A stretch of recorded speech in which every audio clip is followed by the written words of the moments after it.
देखो थियोरेटिकल है। How is holography different from a photography? पहले समझो ना फोटोग्राफी कैसे होती है। तो फोटोग्राफी कैसे होती है सर?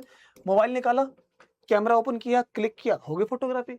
लेकिन फोटोग्राफी को अगर हम ध्यान से देखें तो हम कहते हैं कि sir it is a 2D image.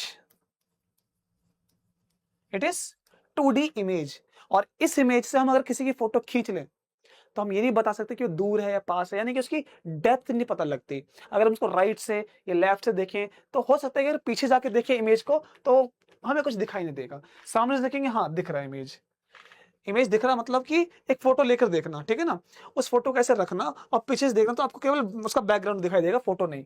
तो 2D इमेज इससे बनती है।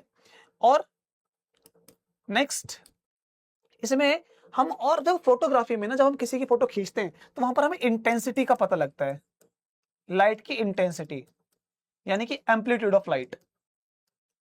एम्पलीट्यूड ऑफ लाइट, ठीक है ना, एम्पलीट्यूड ऑफ लाइट।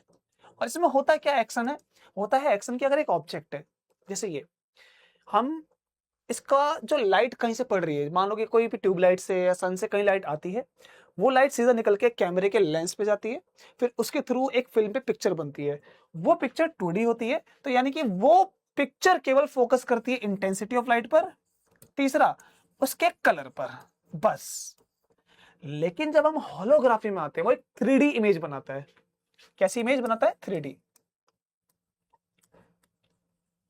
देखो, it makes number 1 3D image.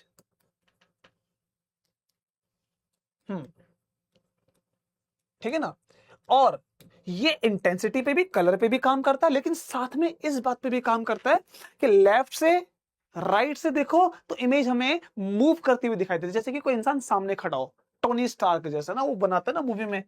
तो यहां पर क्या होता है, इंटेंसिटी पे तो काम होता है ना, और कलर पे भी चलो ठीक है, लेकिन हम इस पे मेन, जो मेन काम है इसका वो लिख देते हैं। इसमें जो मेन काम होता है फेज पर, इसका, इसमें होलोग्राफी में मेन काम फेज पर होता है। नंबर 3, फेज इज फोकस्ड, ऐसा लिख दो कि फेज पर काम होता है ना। नंबर 3, हम जब इसको हम बोलते हैं कि 3D इमेज बन गई, फेज पे फोकस कर लिया, तो अब यहां पर हम ये देखते हैं कि होलोग्राफी में हम किसी अगर होलोग्राम को देखें, उसको देखने के लिए हमें अलग से उस पर एक लाइट मारनी पड़ती है। वो हमें ऐसा नहीं कि नेक्ड आई से कहीं भी होलोग्राम दिख जाएगा, नहीं, अलग से चश्मे पहनने पड़ते हैं। आपने मूवी देखी होगी 3D में। लेकिन होलोग्राफ में क्या होता है, हमें एक अलग से उस पर लाइट मारनी पड़ती है तो दिखता है वो 3D में वाकई में, है ना। सो वी नीड, चलो डिफरेंट लेजर, हमें लाइट चाहिए होती है इसको मारने के लिए। लेकिन काम कैसे करता है जरा ये देखना है ना।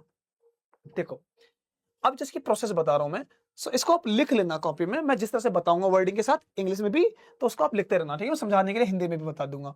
यहां पर एक होता है बीम स्प्लिटर, ठीक है ना। मैं इस वाले को हटा दूं जरा, चलो, मुझे इसका अभी थोड़ा सा काम है ना ऊपर।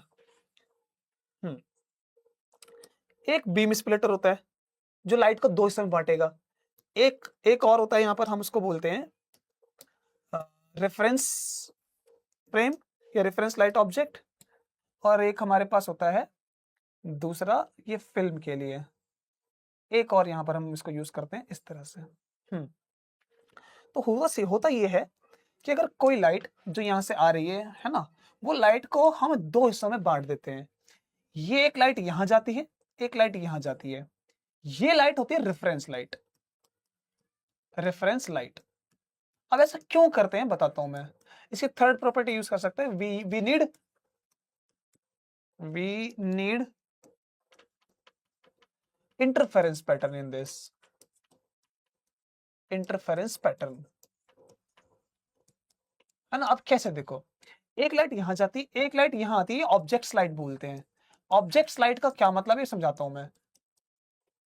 क्योंकि ये लाइट टकराने के बाद सीधा एक ऑब्जेक्ट पर टकराती है, फिर वो ऑब्जेक्ट लाइट सीधा एक फिल्म की तरफ आती है। दिस इज फिल्म, जिस पे पिक्चर बनेगी, होलोग्राम जहां हवा में कैप्चर होगा, हवा में जहां कैप्चर होगा। और ये लाइट टकरा के भी यहां पर आती है। तो अब एक लाइट ये आ रही है, एक लाइट ये आ रही है, वो एक ही पार्ट का है। और इंटरफेरेंस के लिए हमें एक ही लाइट के दो हिस्से चाहिए होते हैं यहां पर टकराने के लिए। तो इनसे एक इंटरफेरेंस क्रिएट होता है, एक फेज क्रिएट होता है। उसी फेज को हम जब कवर करते हैं 3D में तो हमें वो चीज दिखाई देती है। लेकिन यहाँ पर होलोग्राम को देखने के लिए हमें एक और लेजर लाइट मारनी पड़ती है। समझ में आया ना कि होलोग्राफी में एक लंबी प्रोसेस है बहुत। फोटोग्राफी सिंपल है, 2D इमेज जिसको हम किसी पर्दे पर कैप्चर कर सकते हैं, but it is captured on in the air. बात समझ में आई क्या? ये होलोग्राफी कैसे काम करती है, फोटोग्राफी कैसे? चलो थोड़ा सा